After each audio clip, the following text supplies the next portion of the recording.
Sa bawat sulok ng mundong ito, may kanya-kanyang kwento ang bawat isa. Kwento ng tagumpay, pagkabigo, saya at lungkot. Bawat kwento ay natatangi, puno ng mga aral, at may mga pinagmulan. Maaaring ang kwento ng iba ay puno ng liwanag, samantalang ang sa iba ay balot ng dilim. Ngunit sa likod ng bawat ngiti o luha, may mga karanasang humuhubog sa kanila. Walang dalawang tao ang magkapareho ng landas, ngunit lahat tayo ay bahagi ng mas malawak na paglalakbay. Ang pagbuo ng ating sariling kwento. Sabay nating saksihan ang isang kwentong magpapabago at siguradong magpapaantig ng ating puso.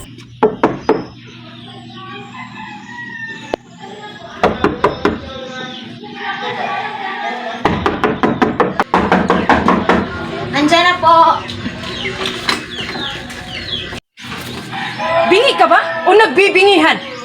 Sorry po, Chang. May ginagawa kasi ako eh. Ano ba kasing ginagawa mo? Naglilinis po, Chang. Pagkagaling ko, naglilinis. Ngayong nakarating na ako ding. Naglilinis ka pa rin? Bilis-bilis na naman ang pagkilos. O ito, lutuin mo dahil ang aga-aga pinailit mo ang ulo ko. Naku, anong oras na ba? May pasok pa ako.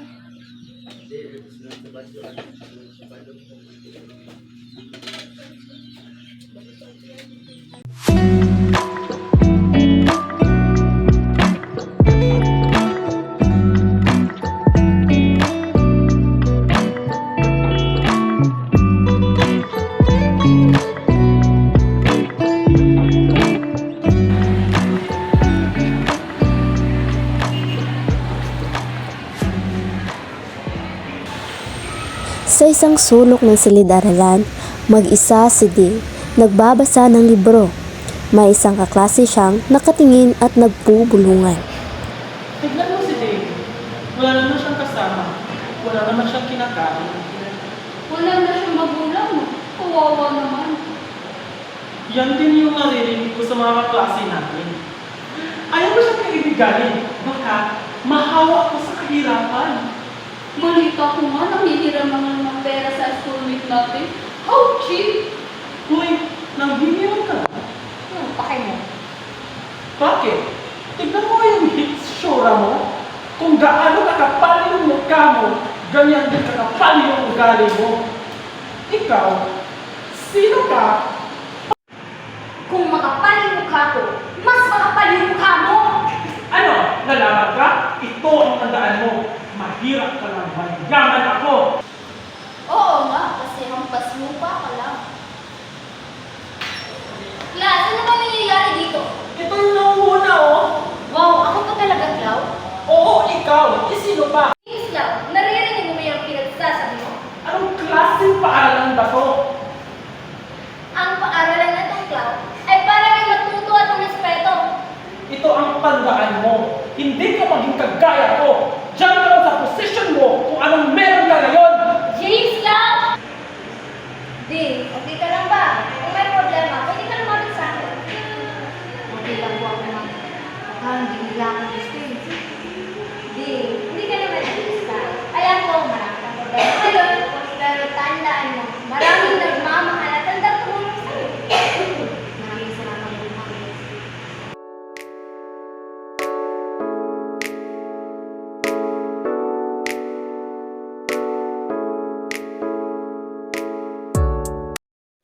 Ay, kayo dyan. Bili kayo kamote. Oy, Mari, pare, bili kayo kamote. Magkano?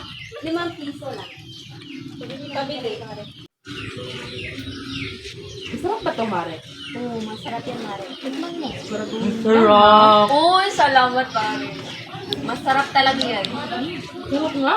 Mari, akin na yung mga bayad mo. Mamaya na lang. Hello, Mari.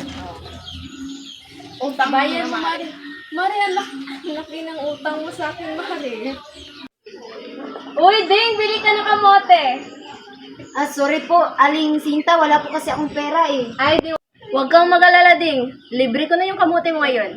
Talaga po, Aling Sinta. Maraming salamat po ah. Wala po kasi akong allowance ngayon eh. O, Ding, pili ka. Oh, ayan. Nandito na naman yung batang pulubi na nakakailan sa bahay ng tiyahin niya. Akala mo naman may magpapala sa buhay. Pala mo ni na nga, piling prinsesa pa. Oo nga eh, siguradong walang mararating ang batang yan. Naku, hindi magtatagal, mabubuntis yan. Tama! Alam mo ding, hindi naman sukatan ng halaga mo ang tingin ng ibang tao. Malakas ka, huwag kang susuko. Ay sus! Aling Sinta! Sayang lang ang mga pinagsasabi mo sa batang yan. Naku, maraming salamat po Aling Sinta ha. Kailangan ko po talaga makarinig ng ganoong salita sa mga araw na to. O ding, sa'yo na to para mas mabusog ka. Salamat po Aling Sinta. O sige ding, mag-aral ka na mabuti ha. Para may marating ka naman sa buhay. Sus! Buti na lang, hindi gaya mo anak ko. Naglalakad si Ding pauwi. Bumuhos ang napakalakas na ulan. Imbis na maghanap siya ng masisilungan, ay napahinto siya sa paglalakad. Biglang tumingala sa langit, bumuntong hininga at nagsimulang pumatak ang kanyang mga luha na parabang sumabay sa agos ng malakas na ulan. Nanatili si Ding doon ng ilang mga minuto at umuwi ng sobrang basa at namumugto pa ang mga mata.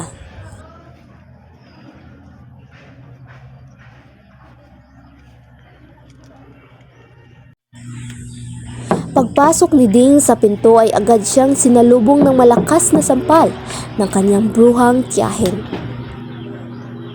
Magnanakaw ka? Hindi pa ba sapat na pinatira pa kita dito? Nanakawan mo pa ako? Ako? Magnanakaw? Ni kahit piso dyan, hindi ako nagnakaw sa'yo. Ding! Sino pa ba ang pagbibintangan ko? Tayo lang naman dalawa ang nasa bahay. Di ba? Malamang, dahil katulad ka lang ng nanay mo, magnanakaw!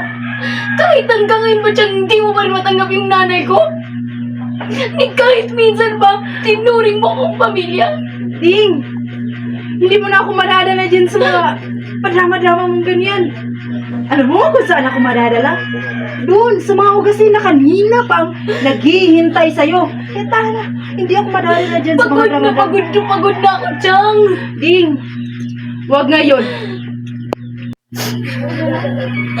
Pa, sana nandito kayo. Hindi sana ganito kahirap yung buhay ko. Pagod na. Napahagulhol si Ding sa pag-iyak. Makalipas ang ilang minuto, siya ay nagbihis at hindi na lang kumain dahil wala namang pagkain na tinira para sa kanya. Pinatay ang ilaw, humiga sa sahig ng sofa dahil wala siyang sariling kwarto. Siya ay huminga ng malalim at nanalangin. Nagpapasalamat pa rin sa Poong may kapal kahit sa bigat ng sitwasyon niya sa araw-araw na iyon, nakatulog ng mahimbing dahil sa puyat ng katawan at puso. Sa bawat araw ay ganun ang kapalaran ni Ding. Pilit pa rin siyang lumalaban at ginuwang lakas ang lahat ng karanasan. Kahit ang kanyang tiyahin ay hindi naging hadlang upang magpatuloy siya sa pag-aaral at maging sa kanyang munting pangarap. Bumalikwas ng bangon si Ding at nagmamadaling naghanda dahil sa araw na ito, sa wakas siya ay magiging isang ganap na student teacher na. O ngayon ay 4th year college na at patuloy pa rin sa bawat umaga hanggang siya ay makapagtapos. Congratulations, Melody Ignacio, magna cum laude. She received in practical research, this in math, and this in science. Sa kabila ng lahat ng paghihirap ni Ding, ang pagiging ulila, ang pang-aapi ng kanyang tiyahin at mga kaklase, at ang tila walang malasakit na mundo, hindi siya sumuko. Naging malinaw sa kanya na ang kakulangan ng pamilya ay hindi hadlang sa pagkamit ng pangarap. Sa bawat pagsubok na kanyang hinarap, natutunan niya ang lakas ng loob, tibay ng puso at ang pananampalataya sa sarili ang magdadala sa kanya sa tagumpay. Ang pagiging ulila ay hindi kailanman naging sukatan o tagumpay o kaligayahan. Ito'y nasa ating mga kamay. Paano natin pipiliing harapin ang mga pagsubok at patuloy na mangarap. Gaano man kaliit o kalayo. Sa bawat hakbang ng kabutihan at pagsusumikap, matutuklasan natin na ang pangarap ay hindi imposibleng abutin basta't hindi natin ito susukuan.